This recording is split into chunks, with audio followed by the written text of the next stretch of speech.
Hello to all our wonderful listeners. Welcome back to the garden. Welcome back to the Bloom English podcast. This is your safe space, your quiet corner of the internet where we slow down the world to help you grow your English naturally.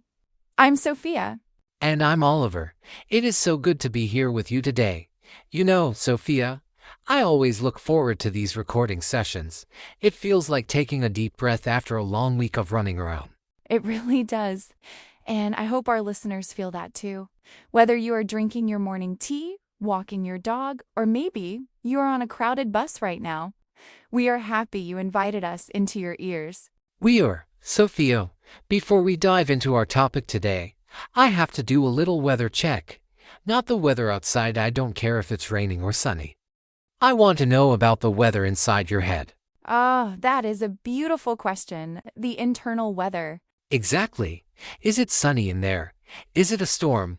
Or is it something else? Honestly, today it feels a little foggy. You know those mornings in late autumn when you wake up and the world is covered in a thick gray mist? And you can only see a few steps in front of you? I know that feeling very well. It's quiet, but it's also a little bit heavy. Yes, it feels heavy. My thoughts are moving slowly. It feels like I'm trying to walk through water instead of air.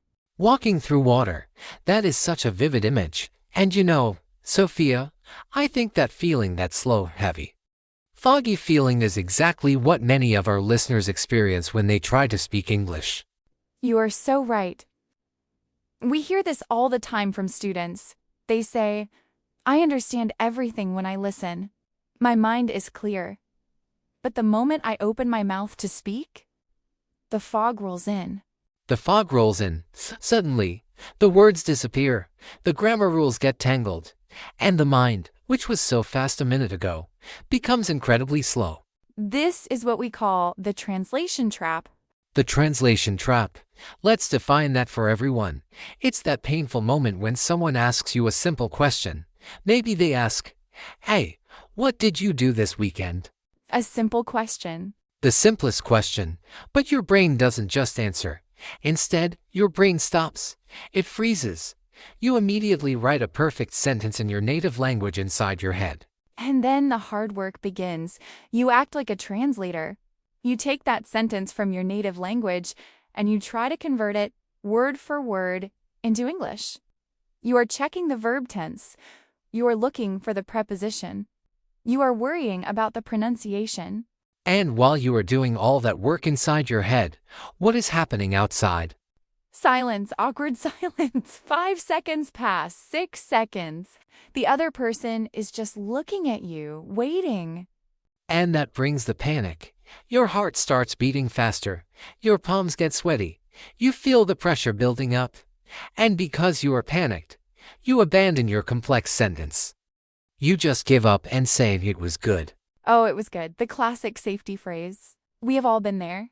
You had a beautiful story about going to the beach or cooking a new recipe or seeing a friend, but you shrank it down to 3 boring words because you were trapped in the fog.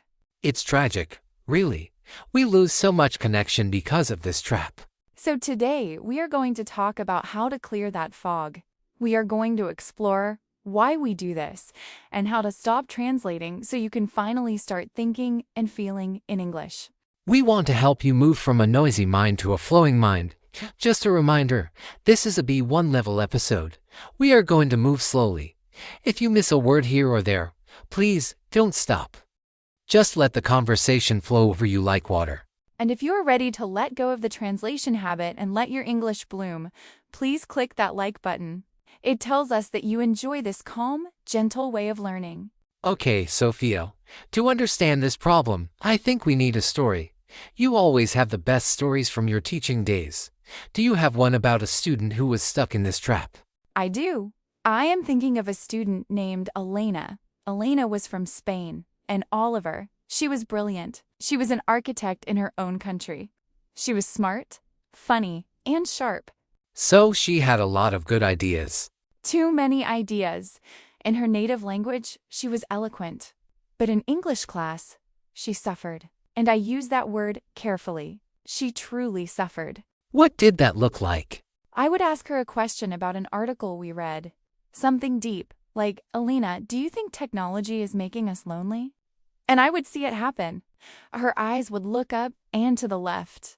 She would go completely silent. She was writing the essay in Spanish first. Yes, she was building a magnificent, complicated Spanish cathedral in her mind. It had tall towers of grammar, stained glass windows of vocabulary, and complex foundations. It was beautiful. But then she had to move that cathedral into English. Exactly, and you cannot move a cathedral brick by brick into a new language. The bricks are different shapes. The cement is different. The structure doesn't match. So, she would get stuck. She would get stuck on the very first brick. She would realize she didn't know the exact translation for a specific Spanish adjective, and she would freeze. She would get frustrated with herself.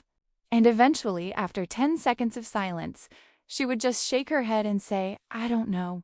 I don't know, but she did know. She had the idea. She just couldn't transport the cathedral. Exactly. She felt like she was failing at English. But I told her, Elena, you are not failing at English. You are failing at translating, and those are two very different things. That is such an important distinction. Listeners, if you take one thing from this part of the podcast, let it be this: you are not a bad speaker. You are just an overworker. You are working too hard inside your head. So, I gave Elena a challenge. It was a bit strange. I told her, Elena, for the next week, I want you to stop building cathedrals. I want you to build small wooden houses. Small wooden houses. I love that metaphor. What did you mean by that? I meant lower your standard.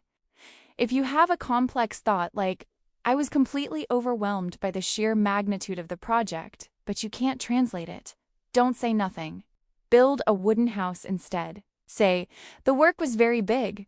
The work was very big. Okay, it's not poetic, it's not Shakespeare, but is it true? It is true, and is it clear? It is 100% clear. And most importantly, is it fast? Yes, it flows. When Alina started giving herself permission to be simple, everything changed. She stopped looking at the ceiling. She started looking at me. She stopped calculating and started connecting. She realized that a small wooden house is better than a cathedral that never gets built. Exactly, because people can visit you in a wooden house. They can sit down and have tea. But they cannot visit a cathedral that only exists in your imagination. Wow, that is powerful. People can visit a wooden house. Connection is better than perfection. Always, connection is the goal. So, we have talked about the problem, the cathedral. In the next part of our conversation, we are going to give you the practical tools to start building those wooden houses. We are going to teach you a technique called the silent narrator. It is my favorite homework for students. It changes everything. Let's take a short pause here. Take a breath. Let that idea settle. So, Sophia, we are ready to build wooden houses. We are ready to stop translating. But how do we actually practice this? Because in the real world, under pressure, old habits are hard to break.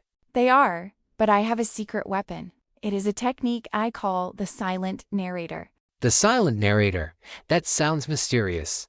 Is this something you do with a partner?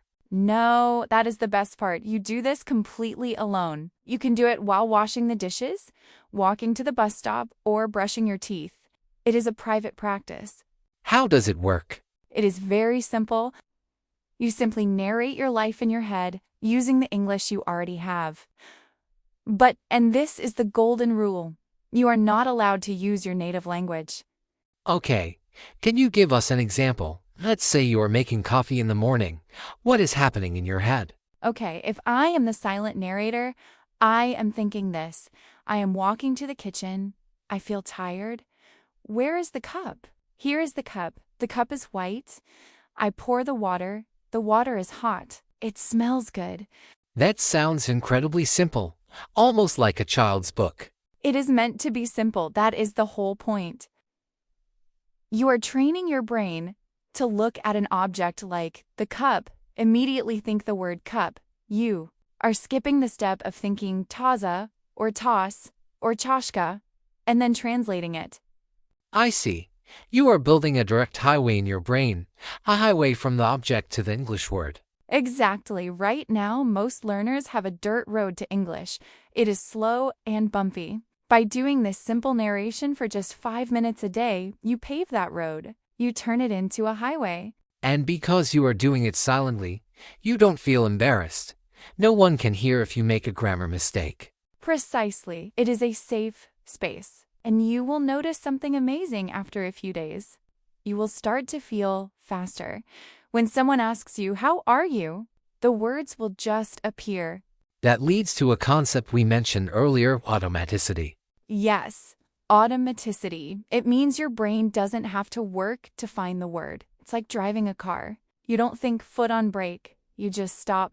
We want your English to be that automatic. I love that. But Sophia, what happens when we do get stuck in a conversation? Even with this practice, sometimes the fog comes back. What should we do in that moment of panic? That brings us to tool number 2, the engine idle. The engine idle, like a car waiting at a red light. Yes, when a car is at a red light, the driver doesn't turn the key and turn off the engine.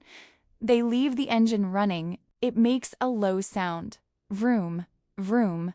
It is ready to go. But when English learners get stuck, they usually turn off the engine. They go completely silent.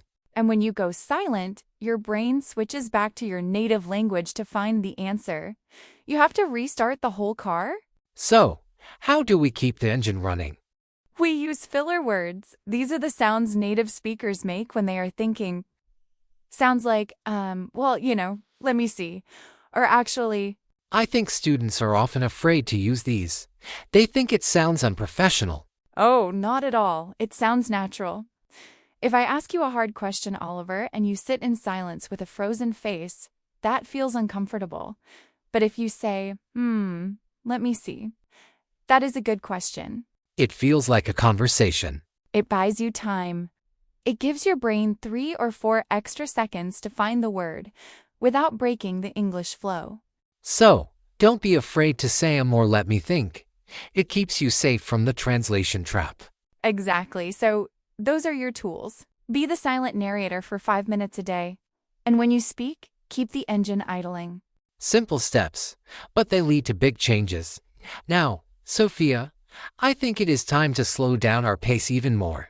It is time for our calm word tour. We have planted a lot of seeds today. Let's pick just 5 of them to look at closely before we go. We have planted a lot of seeds today. Let's pick just 5 of them to look at closely before we go. I'm ready. The first word is fog. Aphogio. We use this as a metaphor for confusion. But really, fog is a thick cloud that sits close to the ground, making it hard to see. Example, the driver had to drive very slowly because the fog was thick. Example, I have terrible brain fog today. I can't concentrate on my work. The second word is trap. T-R-A-P. A trap is a device or situation that catches you and holds you so you cannot escape. We called translation a trap. Example, the mouse was caught in a trap. Example, don't fall into the trap of comparing yourself to other students. The third word is magnitude. M-A-G-N-I-T-U-D-E. This is a B2 or C1 level word. It means the great size or importance of something. Example, they didn't realize the magnitude of the storm until it hit the city. Example, we were surprised by the sheer magnitude of the work required.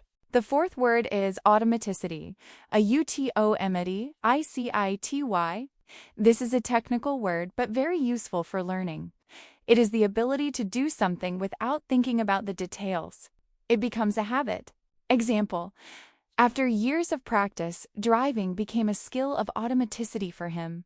Example, your goal in English is automaticity speaking without translating.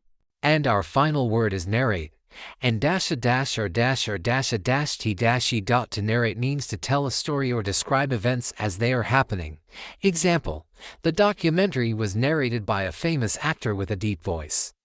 Example, try to narrate your day in English to practice thinking in the language. Narrate your day. That is your homework for this week, everyone. Yes, just 5 minutes, while you are making dinner, or folding clothes, or walking to work. Be the narrator of your own movie. Build those small wooden houses. Right. We hope this episode helped clear the fog a little bit for you. Remember, you're not slow. You are just building a new highway in your brain. Be patient with yourself. A flower does not bloom in 5 minutes. It takes sun, water, and time. If you enjoyed this time in our garden, please like this video and subscribe to the channel. It really helps us keep the gate open for everyone. And leave us a comment below. We have a question for you. What is one simple sentence you can say right now about your day? Maybe the tea is hot, or I am tired. Start small. We read every single comment and they are like sunlight to us. I'm Oliver. And I'm Sophia. Thank you for listening to the Bloom English Podcast. Breathe deep and speak freely. See you next time. Bye-bye.